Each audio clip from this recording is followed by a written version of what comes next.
These are, without a doubt, the absolute coolest thing I'm growing in my tree nursery right now. Well, maybe.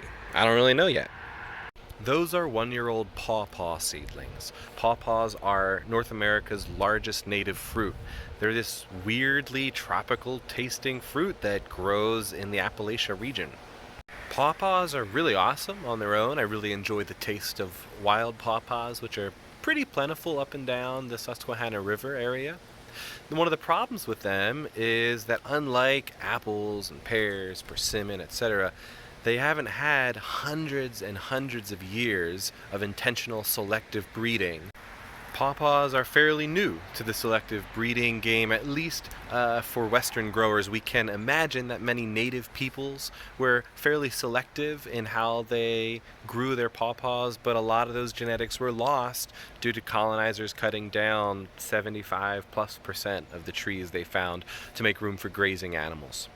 So in some ways, the work of genetically choosing superior pawpaw varieties is decolonization. You're bringing back genetics that have been lost to time and that are still locked within the seeds of these trees. And that's what makes the trees I'm growing so cool. They are potentially really awesome brand new varieties of pawpaws. They're grown from seeds selected and harvested from pawpaw orchards around this region, and so they are probably going to produce fruit that is larger than wild, that has less seeds than wild fruit does, and tastes really good. And while I can't guarantee what any brand new seedling's really gonna be like, just like you don't really know what a dog is gonna be like just because of its parentage, but you have some ideas, these trees might be good, tasty, slightly better than wild trees, or they may be the new, awesome pawpaw variety. If you're interested in purchasing pawpaws or more really awesome, delicious, edible trees or bushes, check out my website in the link below, lancasterfoodforest.com.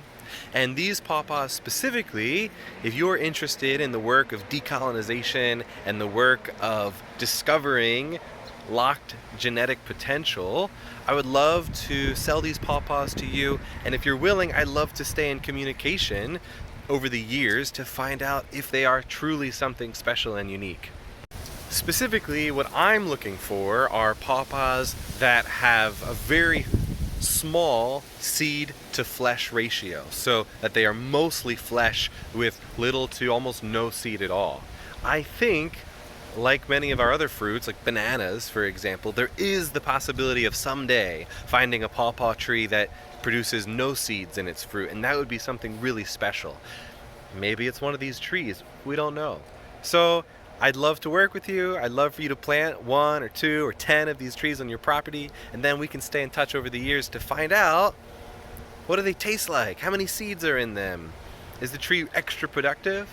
Let's find out together.